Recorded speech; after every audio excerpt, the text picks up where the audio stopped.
ஜெஃப்னா கல்லூரி சொந்தங்களுக்கு இனிய காலை வணக்கம். இலங்கையில் நாளாந்தம் வெளியாகும் பத்திரிகைகளின் முக்கிய செய்திகளை பற்றி பேப்பர் டைம் நிகழ்ச்சியோடாக பார்த்து வருகிறோம். அந்த வகையில் 13ஆம் தேதி ஜூலை மாதம் 2024ஆம் ஆண்டு வெளியான பத்திரிகைகளின் முக்கிய செய்திகளை பற்றி பார்க்கலாம். முதலில் உதயன் பத்திரிகையில் அமைந்துள்ள முக்கிய செய்திகளாக, காணாமல் ஆக்கப்பட்ட குடும்பங்களுக்காக மனித புதைகுழியில் அமெரிக்கா கண்காணிப்பு. கொக்கு தொடுவாய் மனித புதைகுழியின் 3ஆம் கட்ட அகழ்வாய்வின் 8ஆம் நாள் பணிகள் நேற்று முன்னெடுக்கப்பட்ட நிலையில் அமெரிக்க அதிகாரிகள் நேற்று சிறப்பு கண்காணிப்புகளை மேற்கொண்டனர். இதுகுறித்து எக்ஸ் தளத்தில் பதிவிட்டுள்ள அமெரிக்க தூதரகம், பலவந்தமாக காணாமல் ஆக்கப்பட்டவர்களின் குடும்பங்களுக்கு ஆதரவை வெளியிடும் விதத்தில் முல்லைத்தீவின் கொக்கு தொடுவாயில் மனித புதைகுழி அகழும் பணிகளை தூதரக அதிகாரிகள் பார்வையிட்டனர் என்று தெரிவித்துள்ளது. முல்லைத்தீவு கொக்கு தொடுவாய் மனித புதைகுழியின் 3ஆம் கட்ட அகழ்வாய்வு பணிகள் தற்போது இடம்பெற்று வருகின்றன. முல்லைத்தீவு நீதிமன்ற நீதிபதி தர்மலிங்கம் பிரதீபன் முன்னிலையில் தொல்லியல் பேராசிரியர் ராஜ் சோமதேவ தலைமையிலான குழுவினர் தடயவியல் போலீசாரின் பங்கு பெற்றவர்களுடன் நேற்றைய தினம் அகழ்வு பணிகள் இடம்பெற்றன. ஐக்கிய நாடுகள் சபையின் இலங்கைக்கான அலுவலகத்தின் மனித உரிமைகள் அலுவலர் 3ஆம் கட்ட அகழ்வு பணிகளை தொடர்ச்சியாக கண்காணித்து வருகின்றார். நேற்று 4ஆம் நாளாகவும் அவர் கண்காணிப்பு பணிகளில் ஈடுபட்டார். முதல் இருகட்ட அகழ்வாய்வு பணிகளின் போதும் 40 மனித எச்சங்கள் முழுமையாக மீட்கப்பட்ட நிலையில் 3ஆம் கட்ட அகழ்வு பணிகளின் போது 7 மனித எச்சங்கள் புதிதாக அடையாளம் காணப்பட்டு அவற்றில் 3 மனித எச்சங்கள் முழுமையாக மீட்கப்பட்டுள்ளன. அத்துடன் தமிழ் விடுதலை புலிகளுடையவை என்று சந்தேகிக்கப்படும் தகடுகள் உள்ளிட்ட தடயங்கள் சிலவும் மீட்கப்பட்டுள்ளமையும் குறிப்பிடத்தக்கது என்றவாறாக இந்த செய்தி காணப்படுகின்றது. முதற் பக்கத்தில் அமைந்துள்ள மற்றொரு முக்கிய செய்தியாக, முடிந்தளவு விரைவாக தேர்தலை நடத்துங்கள், தேர்தல்கள் ஆணைக்குழுவுக்கு எம்பிக்கள் அவசர கடிதம். எவ்வளவு விரைவாக ஜனாதிபதி தேர்தலை நடத்த முடியுமோ அவ்வளவு விரைவாக நடத்துமாறு தேர்தல்கள் திணைக்களத்துக்கு நாடாளுமன்ற உறுப்பினர்கள் சிலர் கடிதம் அனுப்பியுள்ளனர். ஐக்கிய மக்கள் சக்தி உறுப்பினர்கள் உட்பட சுயாதீன எதிர்க்கட்சி உறுப்பினர்களும் ஒப்பமிட்டு அந்த கடிதம் அனுப்பப்பட்டுள்ளது. தேர்தல் திணைக்களத்தின் முழுமை அதிகாரத்தையும் பாவித்து மக்கள் சுதந்திரமாக வாக்களிக்கக்கூடிய சூழ்நிலையில் தேர்தல் நடத்தப்பட வேண்டும் என்றும் அந்த கடிதத்தில் மேலும் கோரிக்கை விடுக்கப்பட்டுள்ளது என்றவாறாக இந்த செய்தி காணப்படுகின்றது. முதற் பக்கத்தில் அமைந்துள்ள மற்றொரு முக்கிய செய்தியாக, நீதிமன்றத்தின் கட்டமைப்பில் நகைச்சுவைக்கு இடமில்லை, நீதியமைச்சர் விஜயதாச தெரிவிப்பு. ஜனாதிபதியின் பதவிக்காலம் தொடர்பில் உயர்நீதிமன்றம் தெளிவாக தீர்ப்பு வழங்கியுள்ளது. எனவே நீதிமன்ற கட்டமைப்பை நகைச்சுவையாக கருதும் வகையில் சில சட்டத்தரணிகளும் மனதாரர்களும் செயற்படக்கூடாது என்று நீதியமைச்சர் விஜயதாச ராஜபக்ச தெரிவித்துள்ளார். அரசமைப்பின் 19ஆம் திருத்தச் சட்டத்தை அடிப்படையாக கொண்டு உயர் நீதிமன்றத்தில் நேற்று தாக்கல் செய்யப்பட்டுள்ள அடிப்படை உரிமை மனு தொடர்பில் டலஸ் அழகப்பெருமை எம்பி எழுப்பிய கேள்விக்கு பதிலளிக்கையிலேயே நீதியமைச்சர் இவ்வாறு குறிப்பிட்டுள்ளார். இது தொடர்பில் அவர் மேலும் கூறியவை வருமாறு: 2015ஆம் ஆண்டு ஜனாதிபதி தேர்தலின் போது அரசமைப்பு மறுசீரமைப்புக்கு மக்களின் ஆணை கோரப்பட்டிருந்தது. ஜனாதிபதிக்கான பதவிக்காலத்தை 6இல் இருந்து 5ஆக குறைத்தல், நாடாளுமன்றத்தின் ஆயுட்காலத்தை 5ஆக நிர்ணயித்தல், நிறைவேற்று அதிகார ஜனாதிபதியின் அதிகாரத்தை மட்டுப்படுத்தல் போன்ற திருத்தங்களும் அவற்றில் உள்ளடங்கும். அவற்றை அடிப்படையாக கொண்டே 19ஆம் திருத்தச் சட்டம் முன்வைக்கப்பட்டது. இது தொடர்பில் உயர்நீதிமன்றத்தில் மனுக்களும் தாக்கல் செய்யப்பட்டிருந்தன. மனுக்களை விசாரணைக்கு உட்படுத்திய உயர்நீதிமன்றம் அரசு தலைவராக பிரதமர் இருத்தல் வேண்டும் என்பது உட்பட 4 விடயங்களை நிறைவேற்றுவதற்கு சர்வஜன வாக்கெடுப்பு அவசியம் என குறிப்பிடப்பட்டிருந்தது. இதனையடுத்து மேற்படி 4 விடயங்களும் கைவிடப்பட்டன. பதவிக்காலம் தொடர்பில் சர்வஜன வாக்கெடுப்பு நடத்தப்பட வேண்டும் என்ற தர்க்கம் முன்வைக்கப்பட்டது. 6 வருடங்களை 7 ஆக்குவதாக இருந்தால்தான் சர்வஜன வாக்கெடுப்பு அவசியம், 5ஆக குறைப்பதற்கு அவசியமில்லை என தெளிவாக தீர்ப்பளிக்கப்பட்டது. எனவே 19ஆம் திருத்தச் சட்டம் தொடர்பில் உயர்நீதிமன்றம் தெளிவான தீர்ப்பை வழங்கியுள்ளது. 5 வருடங்களுக்கு பிறகு ஒரு நாள் கூட ஜனாதிபதியால் அந்த பதவியில் நீடிக்க முடியாது என கூறப்பட்டுள்ளது. மக்களால் தெரிவு செய்யப்பட்ட ஜனாதிபதியாக இருந்தாலும் நாடாளுமன்றத்தால் தெரிவு செய்யப்பட்ட இடைக்கால ஜனாதிபதியாக இருந்தாலும் இது பொருந்தும் என்று அவர் குறிப்பிட்டுள்ளார் என்றவாறாக இந்த செய்தி தொடர்ந்து செல்கின்றது. முதற் பக்கத்தில் அமைந்துள்ள மற்றொரு முக்கிய செய்தியாக, யுனெஸ்கோ பணிப்பாளர் இலங்கைக்கு வருகிறார். ஐக்கிய நாடுகள் கல்வியியல் விஞ்ஞான மற்றும் கலாசார அமைப்பின் பணிப்பாளர் நாயகம் ஒட்ரே அசோலே உத்தியோகபூர்வ விஜயம் ஒன்றை மேற்கொண்டு எதிர்வரும் செவ்வாய்க்கிழமை இலங்கைக்கு வரவுள்ளார். இலங்கை அரசாங்கத்தின் அழைப்பின் பேரில் இலங்கைக்கு வரும் அவர் எதிர்வரும் 19ஆம் தேதி வரை நாட்டில் தங்கியிருப்பார். ஜனாதிபதி ரணில் விக்ரமசிங்கே, கல்வி அமைச்சர் சுசில் பிரேமஜயந்த, வெளிவார இராஜாங்க அமைச்சர் தாரக பாலசூரிய ஆகியோரை சந்தித்து இலங்கைக்கான ஒத்துழைப்புகளை மேலும் விரிவுபடுத்தல் உள்ளடங்களாக பல்வேறு விடயங்கள் தொடர்பில் அவர் கலந்துரையாட உள்ளார் என்றவாறாக இந்த செய்தி தொடர்ந்து செல்கின்றது. முதற் பக்கத்தில் அமைந்துள்ள மற்றொரு முக்கிய செய்தியாக, ஆளணி பற்றாக்குறையை உடன் நிவர்த்தித்து தருக, பிரதமரிடம் ஆளுநர் கோரிக்கை. ஜாழ்ப்பாண மாவட்டத்தில் நிலவும் ஆளுநர் பற்றாக்குறைகளை உடன் நிவர்த்தி தர வேண்டும் என்று பிரதமர் தினேஷ் குணவர்த்தனோடும் வடமாகாண ஆளுநர் PSM சார்ல்ஸ் கோரிக்கை விடுத்துள்ளார். வடமாகாணத்துக்கு நேற்று பயணம் மேற்கொண்ட பிரதமர் தினேஷ் குணவர்த்தன ஜாழ்ப்பாணம் மற்றும் கிளிநொச்சி மாவட்ட சிறப்பு ஒருங்கிணைப்பு குழு கூட்டங்களில் கலந்து கொண்டார். ஜாழ்ப்பாண மாவட்ட ஒருங்கிணைப்பு குழு கூட்டம் மாவட்ட செயலக கேட்போர் கூடத்தில் இணைத்தலைவர்களான ஆளுநர் PSM சார்ல்ஸ் மற்றும் அமைச்சர் டக்ளஸ் தேவானந்தா ஆகியோர் தலைமைத்துவத்தின் கீழ் நடைபெற்றது. இதன்போதே வடமாநிலத்தில் நிலவும் ஆளுநர் பற்றாக்குறையை நிவர்த்தி தருமாறு ஆளுநர் கோரிக்கை விடுத்துள்ளார். வடக்கு மாநிலத்தில் பதிவாளர் நாயக திணைக்களத்தில் ஆளுநர் பற்றாக்குறை காணப்படுவதாகவும் குறிப்பாக அலுவலக உதவியாளர்களுக்கான வெட்டங்கள் அதிகரித்துள்ளதால் உரித்து தேசிய வேலை திட்டத்தை முன்னெடுப்பதில் பெரும் சிரமங்கள் ஏற்பட்டுள்ளதாகவும் ஆளுநர் பிரதமரிடம் சுட்டிக்காட்டியுள்ளார். இதைத் தொடர்ந்து நேற்று மாலை இடம்பெற்ற கிளிநொச்சி ஒருங்கிணைப்பு குழு கூட்டத்திலும் பிரதமர் தினேஷ் குணவர்த்தன கலந்து கொண்டார். கிளிநொச்சி மாவட்டத்தின் கல்வி, சுகாதாரம், அபிவிருத்தி, விவசாயம் போன்ற விடயங்கள் இதன்போது ஆராயப்பட்டதோடு அவற்றை மேம்படுத்த மேற்கொள்ள வேண்டிய நடவடிக்கைகளை தொடர்பிலும் பரிசீலிக்கப்பட்டது. கிளிநொச்சி மாவட்ட செயலக வளாகத்துக்குள் அமைக்கப்பட்ட வியாபார நிலையத்தையும் பிரதமர் திறந்து வைத்தார். நாடாளுமன்ற உறுப்பினர்களான ஸ்ரீதரன், MA சுமந்திரன், அங்கயன், பொது நிர்வாகம் மற்றும் உள்ளூராட்சி மாவட்ட செயலர், ஏனைய திணைக்களங்களின் செயலாளர்கள், ஆணையாளர்கள், பாதுகாப்பு பிரிவினர், பொதுமக்கள் உள்ளிட்ட பலரும் இந்த விசேட ஒருங்கிணைப்பு குழு கூட்டத்தில் கலந்து கொண்டவாறாக இந்த செய்தி காணப்படுகின்றது. இரண்டாம் பக்கத்தில் அமைந்துள்ள முக்கிய செய்தியாக மோப்பநாய் வேட்டை, நெல்லியடியில் 17 பேர் கைது. நெல்லியடி போலீஸ் நிலையத்துக்குட்பட்ட துன்னாலை பிரதேசத்தில் இராணுவம் மற்றும் போலீசார் மோப்ப நாய்களின் உதவியுடன் நேற்று வெள்ளிக்கிழமை அதிகாலை விசேட சுற்றுவளைப்பு சோதனை இடம்பெற்றது. இதன்போது நீதிமன்றால் உத்தரவிடப்பட்ட திறந்த பிடியானைகள், சட்டவிரோத மதுபான கசிப்பு விற்பனையாளர்கள் மற்றும் குற்றச்செயல்களில் ஈடுபட்ட 17 சந்தேக நபர்கள் கைது செய்யப்பட்டனர். சந்தேக நபர்களை மேலதிக விசாரணையின் பின் பரித்துறை நீதிமன்றத்தில் முற்படுத்த போலீசார் நடவடிக்கை எடுத்துள்ளனர் என்றவாறாக அந்த செய்தி காணப்படுகின்றது. இவை உதயன் பத்திரிகையில் வந்த முக்கிய செய்திகள். இனி விளம்பரி பத்திரிகையின் முக்கிய செய்திகளை பற்றி பார்க்கலாம். விளம்பரி பத்திரிகையின் முதற் பக்கத்தில் அமைந்துள்ள முக்கிய செய்திகளாக குடாநாட்டு மக்களுக்காக அர்ப்பணிப்புடன் உள்ளோம், ஜாழ் வந்த பிரதமர் தினேஷ் உரை. ஜாழ் குடாநாட்டு மக்களின் வாழ்க்கை தரத்தை உயர்த்துவதற்கு அரசாங்கம் அர்ப்பணிப்புடன் இருப்பதாக பிரதமர் தினேஷ் குணவர்த்தன தெரிவித்துள்ளார். ஜாழ் மாவட்டத்தின் விசேட ஒருங்கிணைப்பு குழு கூட்டம் நேற்று ஜாழ் மாவட்ட செயலகத்தில் பிரதமர் தினேஷ் குணவர்த்தன தலைமையில் இடம்பெற்றது. இதன்போதே அவர் மேற்கண்டவாறு தெரிவித்துள்ளார். அங்கு அவர் மேலும் தெரிவிக்கையில், வாழ்க்கை தரத்தை உயர்த்துவதற்காக உள்ளூராட்சி நிர்வாக பகுதியில் கிராமிய மற்றும் நகர அபிவிருத்திக்கான விசேட ஏற்பாடுகளை அதிகரிக்க தொடங்கியுள்ளோம். பிரதமர் என்ற வகையில் நீங்கள் அனைவரும் அடைந்துள்ள முன்னேற்றத்தை அவதானிக்கவும், வழங்கப்பட்ட அறிக்கைகளின் அடிப்படையில் நாம் இன்று இருக்கும் இடத்தை பற்றிய சில கருத்துக்களை பெறவும் இங்கு வருகை தர கிடைத்தமையை பாக்கியமாக கருதுகின்றேன்.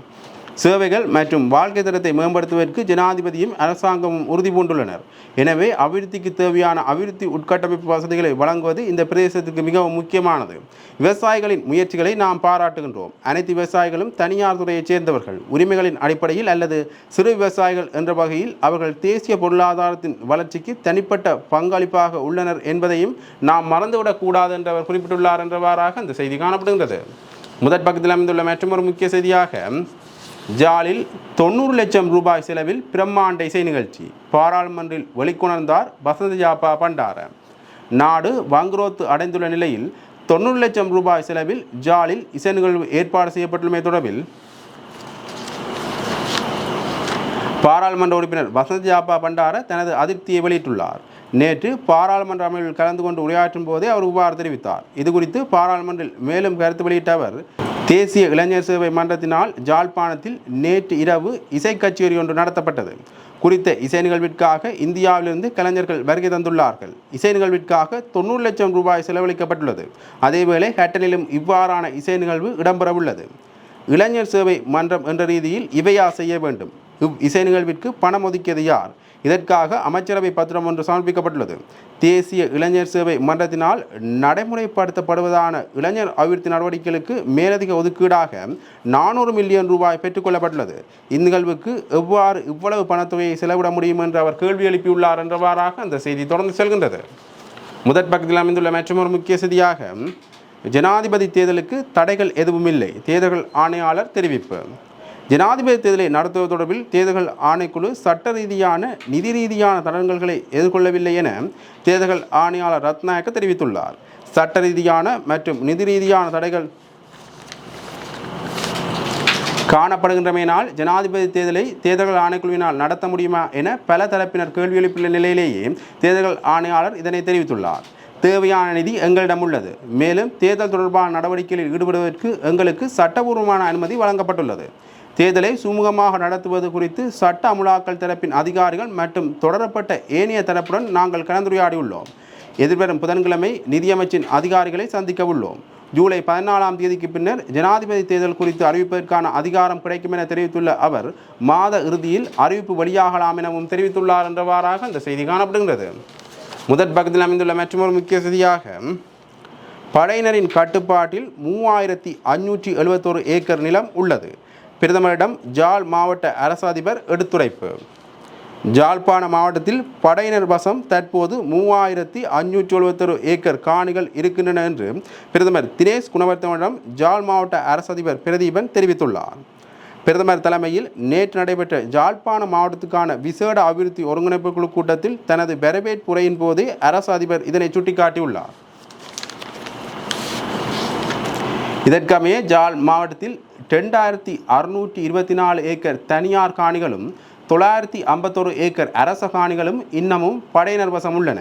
இதில் தனியார் காணிகளில் இராணுவத்தினரிடம் 1775 ஏக்கரும், விமான படையினரிடம் 660 ஏக்கரும், கடற்படையினரிடம் 160.67 ஏக்கரும், போலீசாரிடம் 28 ஏக்கரும் உள்ளது. இதேபோன்று அரச காணிகளில் இராணுவத்தினரிடம் 416.66 ஏக்கரும், விமான படையினரிடம் 349.82 ஏக்கரும், கடற்படையினரிடம் 179.7 ஏக்கரும், போலீசாரிடம் 10.34 ஏக்கரும் உள்ளன. இதற்கமையவே ஜாழ் மாவட்டத்தில் தற்போது 3571 ஏக்கர் காணிகள் படையினர் வசம் உள்ளன என்று பிரதமர் தினேஷ் குணவர்த்தனின் கவனத்துக்கு ஜாழ் மாவட்ட அரசு அதிபர் பிரதீபன் கொண்டு வந்தார் என்றவாறாக அந்த செய்தி காணப்படுகிறது. பலம்புரி பத்திரிகையின் 3ஆம் பக்கத்தில் அமைந்துள்ள முக்கிய செய்தியாக காணாமல் ஆக்கப்பட்டோர் தொடர்பில் நீதியை நிலைநாட்டுவது அவசியம், ஒத்துழைப்பு வழங்க அமெரிக்கா தயார். காணாமல் ஆக்கப்பட்டோருக்கு என்ன நேர்ந்தது என்ற உண்மை கண்டறியப்பட்டு நீதி நிலைநாட்டப்படும் அதேவேளை நிலைமாறுகால நீதியை முன்னிறுத்திய நியாயபூர்வமான நடவடிக்கைகள் முன்னெடுக்கப்பட வேண்டியது அவசியம் என அமெரிக்க தூதுவர் ஜூலி சங் காணாமல் போனோர் பற்றிய அலுவலக அதிகாரிகளிடம் வலியுறுத்தியுள்ளார். அமெரிக்க தூதரகத்தின் அழைப்பின் பேரில் தூதுவர் ஜூலி சங்கிக்கும் காணாமல் போனோர் பற்றிய அலுவலகத்தின் அதிகாரிகளுக்கும் இடையிலான சந்திப்பொன்று நேற்று முன்தினம் வியாழக்கிழமை மாலை கொழும்புள்ள அமெரிக்க தூதரகத்தில் நடைபெற்றது. இச்சந்திப்பில் காணாமல் போனோர் பற்றிய அலுவலகத்தின் சார்பில் அதன் தவிசாளர் சட்டத்தரணி மகேஷ் கட்லந்த மற்றும் நிறைவேற்று பணிப்பாளர் சட்டத்தரணி ஜெகநாதன் தட்பரன் ஆகியோர் கலந்து கொண்டனர். இதன்போது காணாமல் போனோர் பற்றிய அலுவலகத்தின் செயற்பாடுகள் மற்றும் சவால்கள் தொடர்பில் அமெரிக்க தூதுவருக்கு விளக்கமளித்த அலுவலக அதிகாரிகள் அதன் அடுத்த கட்ட நடவடிக்கைகளில் இருதரப்பு பங்காண்மை மற்றும் ஒத்துழைப்பு ஏற்படுத்திக் கொள்வது அவசியம் என்றும் அவர்கள் குறிப்பிட்டுள்ளனர்.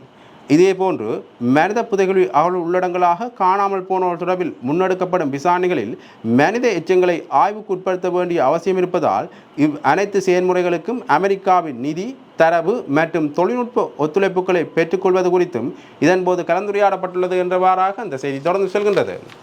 இவை வலம்புரி பத்திரிகையில் இந்த முக்கிய செய்திகள். இனி தினக்குரல் பத்திரிகையின் முக்கிய செய்திகளை பற்றி பார்க்கலாம்.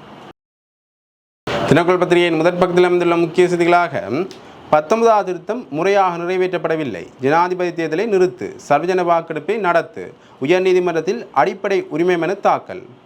அரசியலமைப்பின் 19வது திருத்தம் முறையாக நிறைவேற்றப்படவில்லை என்றும் அதனால் அந்த திருத்தத்தை சர்வஜன வாக்கெடுப்பின் மூலம் நிறைவேற்றாது இந்த வருடத்தில் ஜனாதிபதி தேர்தலை நடத்தினால் அது அரசியலமைப்பை மீறுவதாக அமையும் என தீர்ப்பளிக்குமாறு கோரி உயர்நீதிமன்றத்தில் அடிப்படை உரிமை மனு ஒன்று தாக்கல் செய்யப்பட்டுள்ளது. இதேவேளை அரசியலமைப்பின் 19வது திருத்தத்திற்கான சர்வஜன வாக்கெடுப்பை நடத்துவதற்கான நடவடிக்கைகளை முன்னெடுக்குமாறு பாராளுமன்ற செயலாளருக்கு உத்தரவிடுமாறு அந்த மனுவினூடாக உயர்நீதிமன்றத்திடம் கோரிக்கை விடுக்கப்பட்டுள்ளது.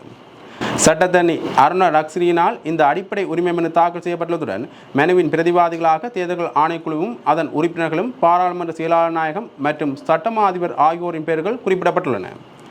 19வது அரசியலமைப்பு திருத்தத்தின் கீழ் ஜனாதிபதி தேர்தலை நடத்துவதற்கு தேர்தல்கள் ஆணைக்குழு தயாராகி வருவதாக தகவல்கள் கிடைத்துள்ளதாகவும் ஆனால் இந்த திருத்தம் சர்வஜன வாக்கெடுப்பின் ஊடாக நிறைவேற்றப்படாமையினால் எதிர்வரும் ஜனாதிபதி தேர்தலை நடத்த முடியாது என்றும் அவ்வாறு தேர்தல் நடத்தப்பட்டால் அது சட்டத்திற்கு முரணானது என்றும் மனுவில் குறிப்பிடப்பட்டுள்ளது.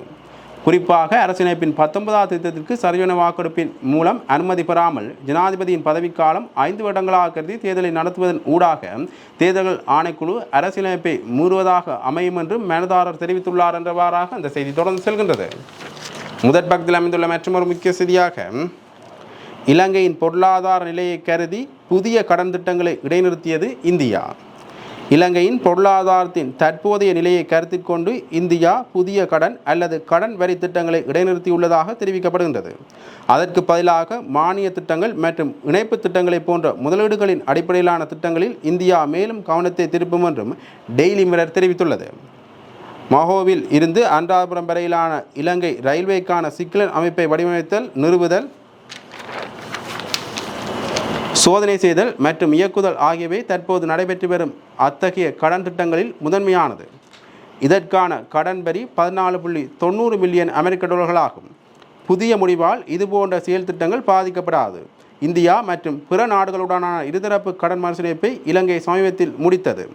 இலங்கைக்கு இருதரப்பு கடன் வழங்கும் 3 முக்கிய நாடுகளில் இந்தியாவும் ஒன்று. இந்தியாவும் காங்கேசன்துறை துறைமுக அபிவிருத்தியை மானிய திட்டமாக மாற்றியுள்ளது. இதற்காக 60 மில்லியன் அமெரிக்க டாலர் கடனாக இந்தியா ஏற்கனவே அறிவித்தது. தற்போது அது மானியமாக மாற்றப்பட்டுள்ளது. முன்னதாக ஜப்பான் பொருளாதார நெருக்கடி காரணமாக நிறுத்தப்பட்ட 11 திட்டங்களை மீண்டும் தொடங்குவதாக அறிவித்தது. ஆனால் நாட்டில் நிலைமை திருப்திகரமாக மேம்படும் வரை எந்த புதிய கடனுக்கும் ஒப்புதல் அளிக்காது என்று குறிப்பிடப்பட்டுள்ளது என்றவாறாக அந்த செய்தி காணப்படுகின்றது. முதற் பக்கத்தில் அமைந்துள்ள மற்றொரு முக்கிய செய்தியாக பாரிய கூட்டணிக்கு தயாராகும் சஜித், தமிழ் தேசிய கட்சிகளுடனும் பேசுவார். ஜனாதிபதி தேர்தலுக்கான திகதி எதிர்வரும் 17ஆம் தேதிக்கு பின்னர் அறிவிக்கப்படவுள்ள நிலையில் ஜூலை இறுதிக்குள் மெகா கூட்டணியை மக்கள் மயப்படுத்துவதற்கு ஐக்கிய மக்கள் சக்தி திட்டமிட்டுள்ளது. அதற்கான ஏற்பாடுகள் தற்போது இறுதிக்கட்டத்தை எட்டியுள்ளது எனவும் கூட்டணியின் தேர்தல் விஞ்ஞாபனம் தொடர்பில் தற்போது அவதானம் செலுத்தப்பட்டுள்ளது எனவும் தெரிய வருகின்றது. ஆளுந்தரப்பு மற்றும் இதர கட்சிகளிலிருந்து 10க்கும் மேற்பட்ட பாராளுமன்ற உறுப்பினர்கள் புதிதாக ஐக்கிய மக்கள் சக்தி கூட்டணியில் இணைவார்கள் எனவும் அறிய முடிகின்றது. அத்துடன் ஜனாதிபதி தேர்தல் தொடர்பான அறிவித்தல் வெளியான பின்னர் தமிழ் தேசிய கட்சிகளின் ஆதரவை பெறுவதற்காக சயித் பிரேமதாச நேரடி பேச்சுக்களில் ஈடுபட உள்ளார் எனவும் மேலும் அறிய முடிகின்றது. இதேவேளை சுதந்திர மக்கள் சபையை ஐக்கிய மக்கள் சக்தியின் கூட்டணியில் இணைக்க அதன் தலைவர் டலஸ் அழகப்பெரும தீர்மானித்துள்ளதாகவும் அதற்கான உடன்படிக்கை விரைவில் கைச்சாத்தாகும் என்றும் தெரிய வருகின்றது என்றவாறாக அந்த செய்தி காணப்படுகின்றது. முதற் பக்கத்தில் அமைந்துள்ள மற்றொரு முக்கிய செய்தியாக அன்ரவுக்கு ஆபத்தா, பாதுகாப்பு இறுக்கம். தேசிய மக்கள் சக்தியின் ஜனாதிபதி வேட்பாளர் அன்றகுமார் திசாநாயக்கவுக்கு பல்வேறு ஆபத்துக்கள் இருப்பதால் அவரது பாதுகாப்பை பலப்படுத்த அக்கட்சி நடவடிக்கைகளை எடுத்துள்ளதாக தெரிய வருகின்றது. ஜனாதிபதி தேர்தலுக்கான பிரசார நடவடிக்கைகளை தேசிய மக்கள் சக்தி ஏனைய கட்சிகளுடன் முன்னதாகவே ஆரம்பித்துவிட்டது. இலங்கை முழுவதும் பல்வேறு துறை சார்ந்தவர்கள் மற்றும் தொழிற்சங்க மாநாடுகளை தேசிய மக்கள் சக்தி கடந்த சில மாதங்களாகவே நடத்தி வருகின்றது. கடுமையான பிரசார நடவடிக்கையில் ஈடுபட்டுள்ள அன்றகுமார் திசாநாயக்கவின் பாதுகாப்பை பலப்படுத்த வேண்டும் என அக்கட்சியின் ஆதரவாளர்கள் நீண்ட காலமாக வலியுறுத்தி வந்துள்ளனர்.